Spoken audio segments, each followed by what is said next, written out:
NCB times ಮೀಡಿಯಾಗೆ ಸ್ವಾಗತ. ನಾನು ದರ್ಶನ್ ಹುಣಸೂರು. ತಮಿಳು ಹಾಗೂ ತೆಲುಗು ಸಿನಿಮಾಗಳಲ್ಲಿ ಹೆಸರನ್ನ ಮಾಡಿರುವಂತಹ ನಟಿ ಪ್ರಿಯಾಂಕಾ ಮೋಹನ್ ಅವರು ದೊಡ್ಡ ಅನಾಹುತವೊಂದರಿಂದ ಜಸ್ಟ್ ಪಾರಾಗಿರುವಂತಹ ಘಟನೆ ನಡೆದಿದೆ. ನಟಿ ಪ್ರಿಯಾಂಕಾ ಮೋಹನ್ ಅವರು ಭಾಗವಹಿಸಿದ್ದ ಕಾರ್ಯಕ್ರಮವೊಂದರಲ್ಲಿ ಇದ್ದಕ್ಕಿದ್ದ ಹಾಗೆ ಸ್ಟೇಜ್ ಕುಸಿದು ಬಿದ್ದಿದ್ದು, ಅದೃಷ್ಟವಶಾತ್ ಪ್ರಿಯಾಂಕಾ ಮೋಹನ್ ಯಾವುದೇ ಹಾನಿಯಾಗದೆ ಪಾರಾಗಿದ್ದಾರೆ. ತೆಲಂಗಾಣದ ತೊರೂರ್ ಎಂಬಲ್ಲಿ ಘಟನೆ ನಡೆದಿರುವಂಥದ್ದು. ಇಲ್ಲಿ ಹೊಸದಾಗಿ ಆರಂಭವಾದಂಥ ಕಸಮ್ ಶಾಪಿಂಗ್ ಮಾಲ್ನ ಉದ್ಘಾಟನೆ ಕಾರ್ಯಕ್ರಮಕ್ಕೆ ನಟಿ ಪ್ರಿಯಾಂಕಾ ಮೋಹನ್ ಅವರು ಮುಖ್ಯ ಅತಿಥಿಯಾಗಿ ಬಂದಿದ್ದರು. ಈ ಘಟನೆಯ ವಿಡಿಯೋ ಈಗ ಸಾಮಾಜಿಕ ಜಾಲತಾಣದಲ್ಲಿ ಸಾಕಷ್ಟು ವೈರಲ್ ಆಗ್ತಾ ಇದೆ. ಇನ್ನು ಈ ವಿಚಾರಕ್ಕೆ ಸಂಬಂಧಪಟ್ಟ ಹಾಗೆ ನಟಿ ಪ್ರಿಯಾಂಕಾ ಎಕ್ಸ್ನಲ್ಲಿ ಪೋಸ್ಟ್ ಅನ್ನ ಮಾಡಿದ್ದು, ತಾನು ಆರಾಮಾಗಿದ್ದೀನಿ ಅಂತ ಹೇಳಿ ಅಭಿಮಾನಿಗಳಿಗೆ ಮಾಹಿತಿ ಕೊಟ್ಟಿದ್ದಾರೆ.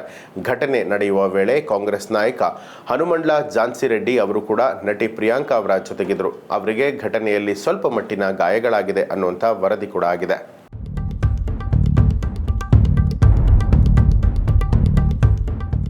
ಇದು ಈ ಹೊತ್ತಿನ ಪ್ರಮುಖ ಸುದ್ದಿ. ಮತ್ತಷ್ಟು ವಿಶೇಷ ಸುದ್ದಿಗಳಿಗಾಗಿ ನೋಡ್ತಾ ಇರಿ ಎನ್ಸಿಬಿ ಟೈಮ್ಸ್ ಮೀಡಿಯಾ, ಅಪರಾಧಗಳ ಅಸಲಿ ಅನಾವರಣ.